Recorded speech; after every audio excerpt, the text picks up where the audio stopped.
Salut les petits potes, j'espère que vous allez bien. Aujourd'hui, c'est pas des threads d'horreur que je vais vous raconter, mais ce que vous allez entendre est tout aussi flippant. Je vais vous lire des confessions que j'ai trouvées sur Reddit. J'ai sélectionné quelques confessions toutes différentes les unes des autres, et j'en garde un petit peu sous le coude si jamais vous êtes chaud pour un épisode 2. D'ailleurs, je me suis avancé, j'ai tourné la vidéo thread d'horreur pour demain 18 h, et je vous le dis, vous allez la kiffer. Allez, une petite miniature, ça c'est cadeau. Je vous propose donc de pas perdre plus de temps, le petit bouton abonné si t'es pas abonné, et le petit pouce bleu si jamais c'est pas déjà fait. Et si jamais à la fin de vidéo, n'hésite pas à me dire ce que t'en as pensé. Allez, prends ton meilleur chocolat chaud et installe-toi confortablement.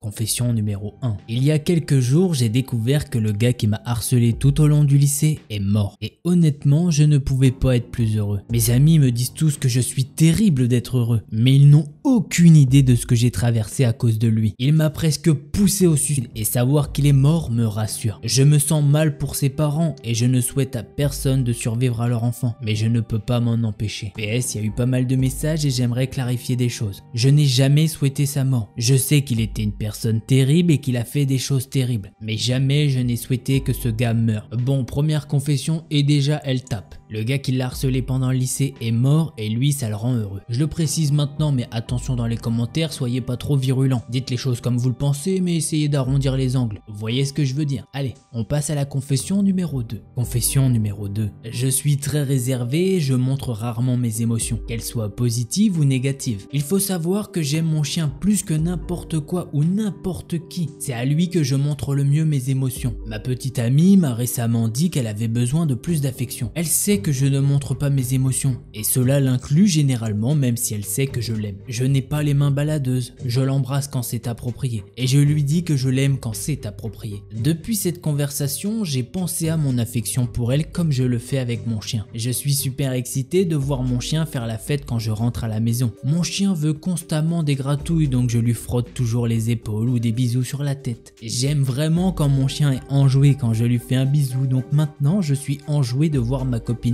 heureuse quand je lui fais des bisous. Mon chien adore quand je lui donne un nouveau jouet ou une nouvelle friandise. Alors je fais pareil avec ma copine. Je lui offre des petits cadeaux et des friandises pour qu'elle soit heureuse. Quelle différence! Ma petite amie aime ça. Et c'est plus facile pour moi parce que je la traite littéralement comme mon chien. Et cela a renouvelé la passion dans notre couple. Et maintenant, elle est si heureuse alors qu'elle ne sait pas comment j'ai réussi à faire changer mes émotions. Et voilà, c'est la fin de la confession numéro 2. On est clairement sur le Reddit confession. Le gars avoue devant tout le monde qu'il traite sa copine comme une chienne. Non pas forcément avec le terme péjoratif qu'on pourra employer, mais bien dans sa relation, émotion, les choses comme ça. Et c'est vraiment une approche très particulière. Mais bon, apparemment ça a fait du bien à leur couple, donc pourquoi pas, c'est eux qui voient la chose. C'est bizarre. On passe maintenant à la confession numéro 3. Confession numéro 3. Allez, le titre c'est j'ai réalisé que je détestais mon petit ami. Nous sommes ensemble depuis presque 3 ans. Nous vivons ensemble, je paye tout à 100%. Depuis que nous sommes ensemble, il a travaillé peut-être 2 mois à tout casser. Il est déprimé et anxieux. Il vole tout l'oxygène et la joie de chaque pièce. Il ne veut jamais aller nulle part. Mais il se plaint ensuite que nous n'allons jamais nulle part. Je lui ai obtenu un entretien à mon travail, un poste à l'accueil moyennement bien rémunéré. Et il a refusé d'y aller,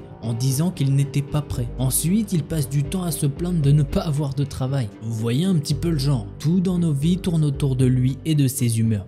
Il pleure, il crie et il soupire sans cesse. Il n'y a ni rire ni bonheur dans notre maison. Je marche sur des œufs tout le temps. J'ai peur de rentrer du travail. Il m'a attrapé il y a quelques jours et il m'a secoué si fort que j'ai eu des bleus sur le haut des bras. L'appartement est à mon nom mais il n'a littéralement nulle part où aller parce qu'il n'a pas d'amis et il refuse de contacter sa famille. Donc il serait sans abri et je me refuse de lui faire ça. Ou à n'importe quel être humain vraiment. Je fantasme d'être seul tout le temps. Rien que cuisiner ou faire du shopping ou faire n'importe quoi juste pour moi. Ce serait incroyable, respirer de nouveau. Son anniversaire était la semaine dernière et j'ai économisé pendant 1 mois pour lui acheter quelque chose en rapport avec sa passion. Quand je lui ai donné, il m'a dit « Mais je viens de te dire que je voulais pas de ça. À quoi tu pensais sérieusement ?» Je pense qu'à ce moment-là, tout l'amour que je ressentais pour lui est mort. Il ne cuisine pas, il ne nettoie pas, il ne s'occupe pas de son chien, il ne fait rien d'autre que jouer à des jeux vidéo. Je suis coincé dans une prison et il se fiche de ce qui m'arrive. Je ne veux pas mourir, mais je ne serais pas fâché si je ne me réveillais pas demain, si cela a du sens. Je sais ce que je devrais faire, mais je suis juste stupide. Voilà, c'est ainsi que ça se termine.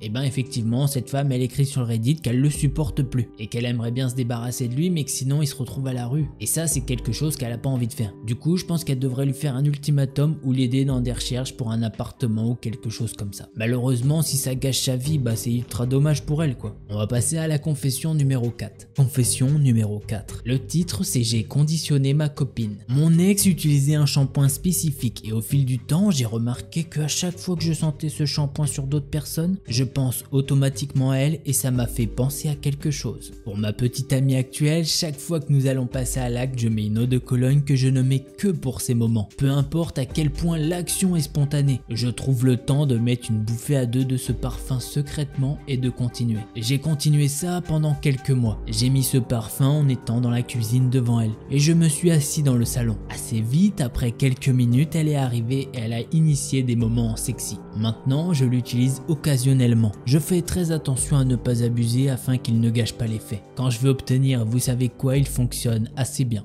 Voilà, cette petite confession numéro 4 s'arrête là. Et notre cher ami dans la confession, il a découvert le conditionnement de Pavlov. Bref, il a capté que le petit stimulus sensoriel du parfum l'amenait à faire quelque chose. Voilà, petite méthode, gardez ça pour vous. On passe maintenant à la confession numéro 5. Confession numéro 5. Je dis à tout le monde que la raison pour laquelle je fais de l'apiculture, c'est-à-dire l'élevage des abeilles, c'est que j'aime ça et que c'est ma passion, que je veux du miel et que je veux aider à lutter pour la protection de ces animaux. Mais la vraie raison pour laquelle j'ai commencé à le faire, c'est parce que ma mère y est extrêmement allergique et que maintenant, elle ne veut plus venir chez moi. Là, le gars, c'est assez fou. Au lieu de dire à sa mère, bah nos relations sont un petit peu tendues et j'aimerais que tu ne viennes pas chez moi. Là, il s'est dit, allez, je fais un petit élevage d'abeilles dans mon jardin, tranquille, comme ça, je suis sûr que la mère, elle viendra pas. C'est assez fou. On va maintenant passer à la confession numéro 6. Confession numéro 6. Je vous avoue que la confession, elle est assez petite, mais je l'adore. Quand mon manager me demande de lui acheter un ticket de loto, j'en achète un autre pour moi avec les mêmes numéros. Je le déteste tellement, rien que la pensée qu'il puisse gagner à la loterie et qu'ils doivent partager avec moi me rend si heureux. Voilà, c'est tout, mais c'est tellement bien raisonné. Le gars se dit, ah ok, mon manager il veut me saouler. Mais y a pas de souci, si jamais tu gagnes au loto, ce qui est quelque chose de bien, eh bien tu devras partager 50% avec moi. Et je peux te dire que t'auras bien les boules. Et l'auteur par la même occasion, il gagne 50% du loto, donc c'est tout bénef. Allez, on passe de suite à la confession numéro 7.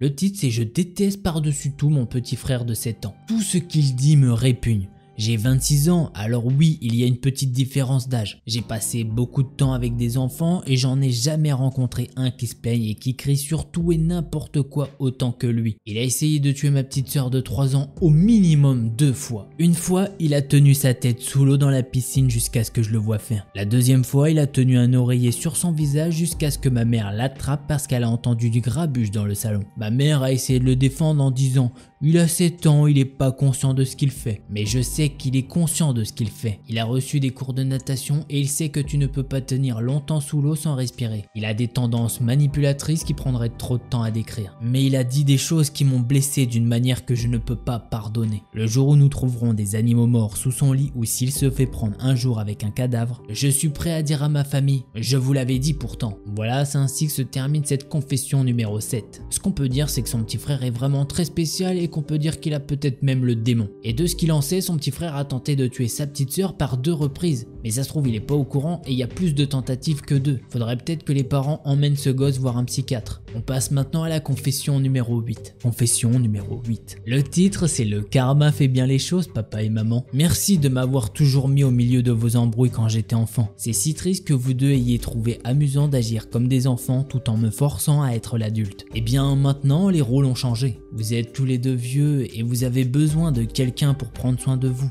De toute évidence, ça ne sera pas moi. J'espère que vous deux vous aimerez vous voir pour le reste de vos jours misérables. Car oui, je viens de faire mettre mes 2 parents dans la même maison de retraite. C'est comme ça que se finit cette confession numéro 8. Eh bien le monsieur de ce thread se venge à sa manière. Ses parents ne lui ont apparemment pas fait de cadeau et l'ont pas épargné pendant leur dispute. Et sûrement plein d'autres choses et du coup il a décidé de se venger de cette manière. Je pense vraiment que ça va être un grand sketch dans la maison de retraite. Je peux vous dire que j'aimerais pas y être. Allez, on passe à la confession numéro 9 qui est la dernière et la plus longue des histoires. Confession numéro 9. J'avais un ami que l'on appellera Brian. Lui et moi sortions ensemble quand on était en 4e. Ce n'était pas une relation sérieuse, on était trop jeunes pour ça. Mais on sortait, on s'est un peu éloigné après le collège. Un jour, pendant la dernière année de lycée, il a totalement disparu. Il est parti sans laisser de traces. Personne ne semblait savoir ce qui s'était passé. Il a juste quitté la surface de la Terre. Même son meilleur ami n'avait pas d'idée de là où il pouvait être. Et il ne pouvait pas rentrer en contact avec lui. Il n'est même pas venu au bal de promo. Comme vous pouvez l'imaginer, il y a eu beaucoup de rumeurs, allant de sa mort à son emprisonnement. Mais la rumeur qui a circulé le plus, c'est que son père l'a attrapé lui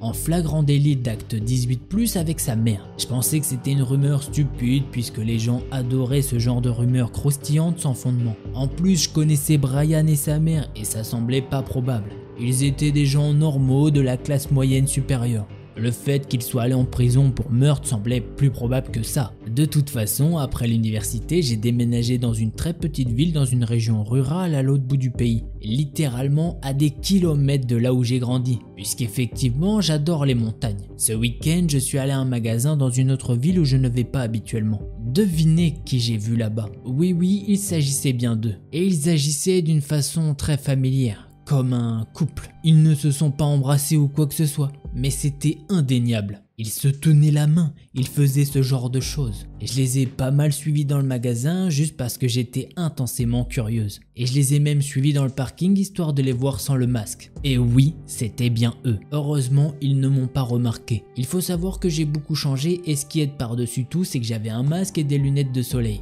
Tout ça est vraiment bizarre. Je suis encore en état de choc. Je sais pas, je meurs d'envie de le dire à quelqu'un, mais je ne suis plus proche de beaucoup de gens du lycée. La seule amie à qui je parle encore est vraiment une drama queen et je sais qu'elle ne peut pas garder un secret. Et même si je préférerais mourir que de coucher avec ma mère ou mon père, je ne veux pas nécessairement ruiner la vie de Brian. Ou la ruiner plus qu'elle ne l'a été. Je pensais le dire à ma colocataire, mais je l'aime pas tant que ça. Donc je vous raconte tous ces ragots juteux à la place. Quoi qu'il en soit, le monde est bizarre. Voilà, ça se finit comme ça, mais elle a quand même répondu à une question qui était dans les commentaires. Il y a un gars du Reddit qui lui demandait si Brian n'a pas été adopté. Et non, elle certifie quasiment qu'il n'a pas été adopté, étant donné qu'ils se ressemblent comme deux gouttes d'eau. Alors derrière cette confession, est-ce qu'il y a un complexe d'Oedipe ou quoi? J'en sais rien, me demandez pas. Je vais pas commenter plus là-dessus, la confession elle parle d'elle-même. Et ben mes petits potes, j'ai bien aimé faire cette vidéo et il faut savoir que j'ai déjà pas mal de confessions en stock. Donc si jamais vous êtes chaud, n'hésitez pas à me le dire, que ça soit en commentaire ou avec les pouces bleus. Comme ça je comprendrai. Vous savez quoi, je vous dis à demain à 18 h pour cette vidéo, elle est vraiment pas mal, je l'ai déjà tournée moi et franchement je l'ai bien kiffé. En attendant la prochaine vidéo, portez-vous bien, tchuss les petits potes. Hey, don't you run away. Please stay. Stay with me. If you don't come play with me, then we will kill you.